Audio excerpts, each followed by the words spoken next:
తెలంగాణ ముఖ్యమంత్రి రేవంత్ రెడ్డి ఇవాళ వనపర్తిలో పర్యటించనున్నారు. తాను విద్యాభ్యాసం చేసిన వనపర్తి జ్ఞాపకాలను నెమరు వేసుకోనున్నారు. మొదట పాలిటెక్నిక్ కళాశాల వెనుక భాగంలోని మైదానంలో హెలీప్యాడ్ దిగిన అనంతరం శ్రీ వెంకటేశ్వర స్వామి ఆలయంలో ప్రత్యేక పూజలు నిర్వహించి అక్కడ కోటి రూపాయలతో అభివృద్ధి పనులకు శంకుస్థాపన చేయనున్నారు. అక్కడి నుండి తాను విద్యాభ్యాసం చేసే సందర్భంలో అద్దెకు ఉన్న ఇంటి యజమానురాలు పార్వతమ్మ కుటుంబాన్ని కలిసి ముచ్చటించనున్నారు. అక్కడ తన జ్ఞాపకాలను ఆ కుటుంబంతో పంచుకున్న అనంతరం ప్రభుత్వ బాలుర ఉన్నత పాఠశాలలో వివిధ అభివృద్ధి పనులకు శంకుస్థాపన చేసి తనతో పాటు విద్యాభ్యాసం చేసిన మిత్రులు, ఇతర స్నేహితులు, వారి కుటుంబ సభ్యులను ఎమ్మెల్యే క్యాంపు కార్యాలయంలో కలిసి వారితో పాటు ముఖ్యమంత్రి భోజనం చేయనున్నారు.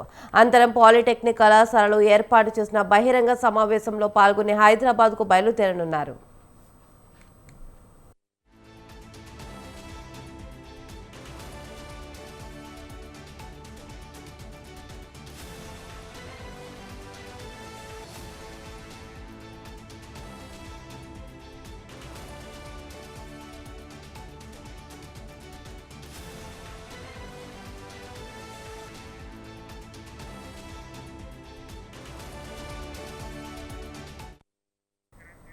సీఎం రేవంత్ రెడ్డి పర్యటనకు సంబంధించిన ఏర్పాట్లను ఇప్పటికే అధికారులు పూర్తి చేశారు. ముఖ్యమంత్రి పర్యటనకు సంబంధించి స్థానిక శాసన సభ్యులు తోడి మేఘారెడ్డితో కలిసి ఏర్పాట్లను పరిశీలించారు. హెలీప్యాడ్ జిల్లా పరిషత్ ప్రభుత్వ ఉన్నత పాఠశాల ఆవరణంలో సుమారు 879.80 కోట్ల రూపాయల అభివృద్ధి పనులకు శంకుస్థాపన ప్రదేశం.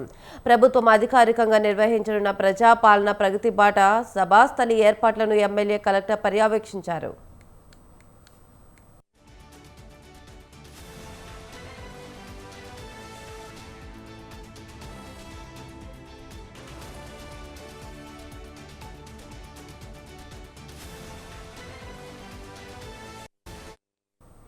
ఈ సభకు దాదాపు 20,000 నుంచి 30,000 మంది ప్రజలు హాజరు కానున్నారు. ఇందిరా మహిళా శక్తి పథకం, మైనార్టీ శాఖల ఆధ్వర్యంలో స్వయం ఉపాధి కావించేందుకు లబ్ధిదారులకు కుట్టు మిషన్లు పంపిణీ, చెక్కుల పంపిణీ, జాబ్ మేళాలో ఉద్యోగం పొందిన వారికి ముఖ్యమంత్రి చేతుల మీదుగా నియామక పత్రాలను పంపిణీ చేయనున్నారు.